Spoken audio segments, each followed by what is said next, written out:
Selamat sore Jemaat Every Nation. Dimanapun saudara berada sore hari ini, kembali di acara kita Sela. Saya ingin mengajak saudara untuk meluangkan waktu tenang sejenak. Kita punya waktu untuk menyembah Tuhan serta kita akan menerima kebenaran firman Tuhan. Mari kita berdoa bersama. Kami mengucap syukur Tuhan untuk kesempatan kami boleh mendengar kebenaran yang memerdekakan kami. Pakai Tuhan waktu ini untuk Engkau berbicara kepada setiap pribadi. Di dalam nama Tuhan Yesus kami berdoa. Amin.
Saudara, hari-hari ini kalau saudara mau untuk dibuat fokus, maka dunia memberikan kepada saudara hal-hal yang spektakuler.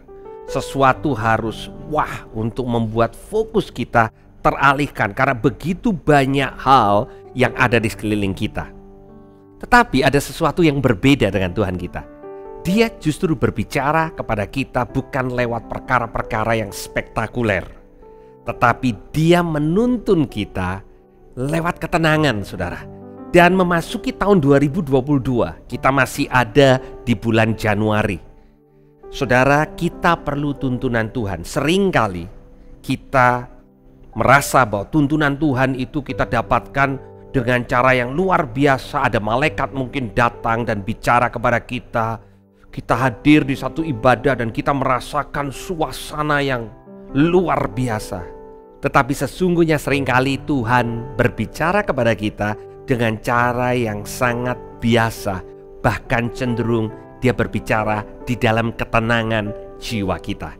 Hari ini saya akan bagikan tentang tuntunan Tuhan di dalam ketenangan.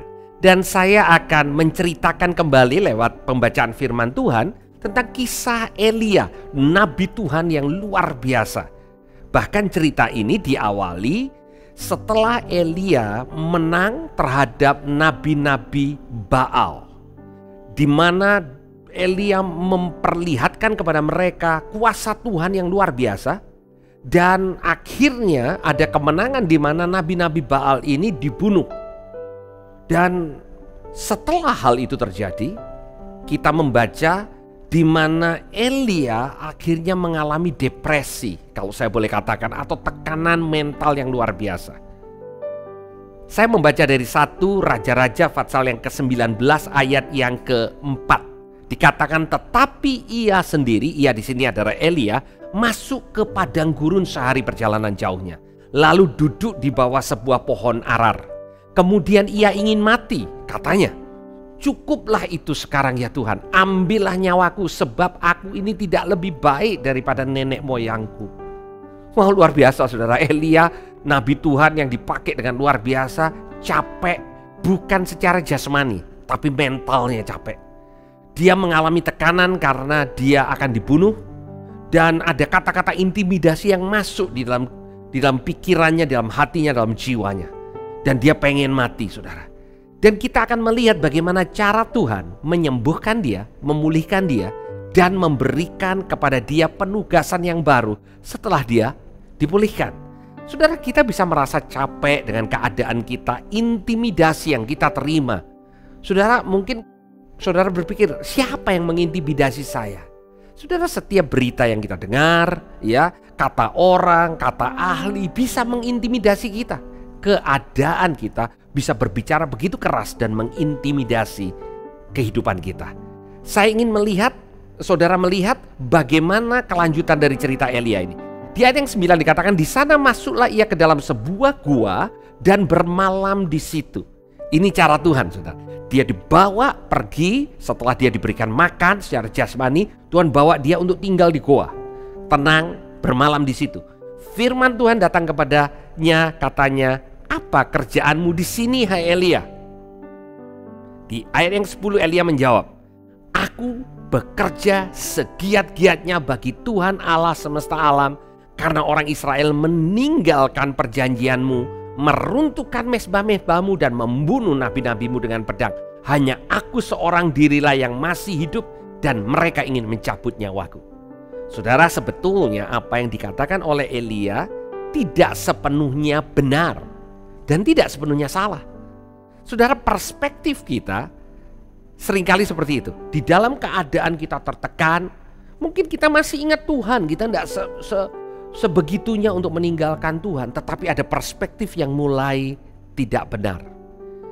Perspektif Elia adalah, aku bekerja segiat-giatnya untuk Tuhan, dan kemudian dia tambahkan, hanya aku, yang lain sudah nggak ada nih. Sebenarnya keadaannya tidak begitu, ya.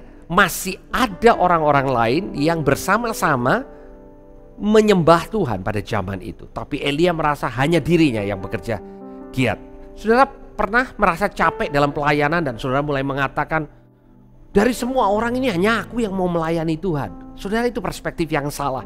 Tetapi perspektif itu timbul pada waktu keadaanmu perlu untuk dipulihkan. Pada waktu kita capek, kita melihat dengan cara yang salah, kesimpulan kita juga akhirnya salah. Tetapi ini yang Tuhan katakan kepada Elia. Keluarlah, berdiri di atas gunung itu di hadapan Tuhan. Maka Tuhan lalu. Angin besar dan kuat yang membelah gunung-gunung dan memecahkan bukit-bukit batu mendahului Tuhan. Tetapi tidak ada Tuhan dalam angin itu. Dan sesudah angin itu datanglah gempa. Tetapi tidak ada Tuhan dalam gempa itu. Saudara, perhatikan baik-baik. Tuhan sedang mengajar Elia, nabinya yang dahsyat, yang melihat surga kirim api, ya. Dan rupanya Elia berpikir kalau Tuhan itu mau bicara harus dengan cara-cara yang spektakuler seperti itu. Kali ini Tuhan buat perkara spektakuler. Elia diajak keluar dari goa. Kemudian Tuhan perlihatkan ada angin yang besar yang membelah gunung-gunung, memecahkan bukit-bukit. Saudara bisa bayangkan kedahsyatan yang ada di hadapan Elia. Tetapi Tuhan tidak ada di situ.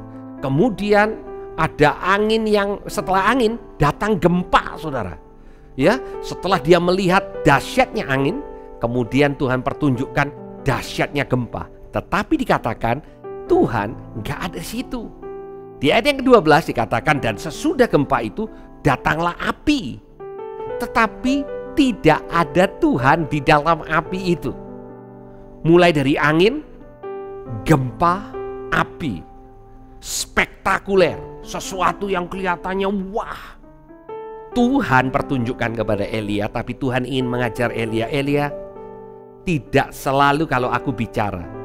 Atau sebaliknya, seringkali kalau Tuhan bicara, Tuhan tidak pakai perkara spektakuler. Selanjutnya dikatakan, dan sesudah api itu datanglah bunyi angin sepoi-sepoi basah. Angin semilir, saudara. Angin yang kelihatannya tidak punya kekuatan yang berarti. Segera sesudah Elia mendengarnya, ia menyelubungi mukanya dengan jubahnya, lalu pergi keluar dan berdiri di pintu gua itu. Maka datanglah suara kepadanya dan berbunyi, apa kerjamu di sini, hai Elia? Jawabnya, aku bekerja segiat-giatnya bagi Tuhan semesta alam semesta, karena orang Israel meninggalkan perjanjianmu, meruntuhkan mezbah-mezbahmu dan membunuh nabi-nabimu dengan pedang. Hanya aku seorang diri yang masih hidup dan mereka ingin mencabut nyawaku. Kembali Elia mengatakan hal yang persis sama, ya. Tetapi firman Tuhan berbeda, saudara. Ya, firman Tuhan kepadanya di ayat 15 dikatakan, pergilah, kembalilah ke jalanmu melalui padang gurun ke Damsyik, dan setelah engkau sampai, engkau harus mengurapi Hazael menjadi raja atas Aram, Yehu cucu Nimsi harus kau urapi menjadi raja atas Israel, dan Elisa bin Safat dari Abel Mehola harus kau urapi menjadi nabi menggantikan engkau. Saudara, Tuhan tidak langsung bicara kepada Elia sewaktu ada angin, sewaktu ada gempa, sewaktu ada api. Tapi justru Tuhan bicara kepada Elia pada waktu dia membawa angin yang sepoi-sepoi. Apa aplikasinya dalam kehidupan kita? Seringkali, saudara, kita menunggu Tuhan secara spektakuler. Kita harus dengar hamba Tuhan yang luar biasa yang mengatakan demikian firman Tuhan. Ayo kita persiapkan tahun 2022 seperti itu. Tapi tahukah saudara, seringkali Tuhan melakukan dalam keheningan waktu teduh saudara. Minggu yang lalu kita baru melewati minggu di mana kita berdoa dan berpuasa. Dan sebenarnya saudara, bukan berarti setelah habis minggu kita tidak lagi berdoa. Tetapi kenapa kita lakukan itu? Karena kita butuh untuk menenangkan diri kita dari hiruk pikuknya segala perkara yang ada di sekeliling kita. Dan Tuhan mau bicara di dalam ketenangan saudara. Dan Tuhan sedang bicara, dan saudara bisa ganti nama Elia itu dengan nama saudara. Apa yang sedang kau lakukan? Mungkin saudara frustasi dan saudara katakan, Tuhan aku capek, aku udah lakukan ini, udah lakukan itu, di dalam pekerjaanku, dalam pelayananku, tidak ada hasilnya. Tuhan bilang, Masih ada penugasan buat engkau. Masih ada perkara yang harus engkau lakukan. Tetapi sebelum kau mau melakukan itu, engkau melakukan di dalam ketenangan jiwamu. Saudara, di kitab Yesaya Tuhan berfirman, hanya lewat tinggal tenang dan percaya, di sana letak kekuatanmu. Tetapi engkau enggan. Artinya saudara, secara daging kita ini sulit untuk jadi tenang. Kita maunya beraktivitas dan kita mengasosiasikan produktivitas dengan aktivitas. Tahukah saudara, ada banyak aktivitas yang tidak produktif di dalam Tuhan. Tuhan mau kita mulai dengan ketenangan dan mulai mendengar Tuhan bicara. Saya percaya di dalam waktu teduh kita, di dalam kita merenungkan firman Tuhan, dalam doa-doa kita, Tuhan mulai berbicara buat saudara, buat tahun 2022. Saudara, apa yang Tuhan bicara itu yang saudara perlu lakukan, itu yang saudara perlu taati. Dan saudara, dari perkara yang simple, sederhana, di mana Tuhan mulai bicara kepada saudara, akan ada perkara-perkara yang luar biasa. Saudara, kita belajar tentang benih, yaitu firman Tuhan. Saudara, firman Tuhan digambarkan benih. Benih itu kecil, tetapi pada waktu benih itu bertumbuh, dia menghasilkan buah yang banyak, saudara. Demikian juga pada waktu Tuhan mulai bicara dalam kehidupan saudara, itu sepertinya suara yang kecil, bukan sesuatu yang spektakuler. Tetapi kalau kita responi dengan baik, kita izinkan Tuhan berbicara di dalam ketenangan, bukan kehiruk-pikukan jiwa kita, maka arahan Tuhan yang sederhana akan membawa kita masuk ke dalam perkara yang ajaib. Saya mendorong saudara untuk mempertahankan, bahkan meningkatkan waktu saudara bersama dengan Tuhan di dalam ketenangannya. Saudara, ada saatnya di mana kita harus keluar di dalam hiruk pikuk yang ada di dunia ini. Tetapi mari kita memulai hari-hari kita, waktu kita dengan tenang di hadapan Tuhan. Karena tuntunan Tuhan akan menjadi nyata sewaktu kita tenang di dalam hadirat-Nya. Mari kita berdoa. Tuhan, kami mengucap syukur karena dengan tinggal tenang dan percaya, di sana letak kekuatan kami. Hamba-Mu berdoa Tuhan untuk setiap anak-anak-Mu yang mendengar kebenaran ini. Tuhan, mungkin ada di bagian dari mereka yang capek, letih, lesu. Tuhan, hantaman dari kiri kanan begitu luar biasa. Tetapi biar mereka tinggal tenang. Sama seperti Elia, di mana Engkau membawa Elia di dalam ketenangan, di lewat angin yang sepoi-sepoi, dan Engkau mulai bicara. Dan Engkau mulai mengarahkan Elia kepada penugasan yang berikutnya. Kami tahu Tuhan, waktu kami belum berakhir. Kami masih dipanggil untuk menggenapi rencana-Mu atas hidup kami. Tuhan, kami mau 2022 menjadi waktu yang produktif, di mana Engkau boleh mengerjakan perkara dahsyat dan ajaib lewat kehidupan kami. Terima kasih Tuhan, di dalam nama Tuhan Yesus. Haleluya. Amin. Tuhan Yesus memberkati.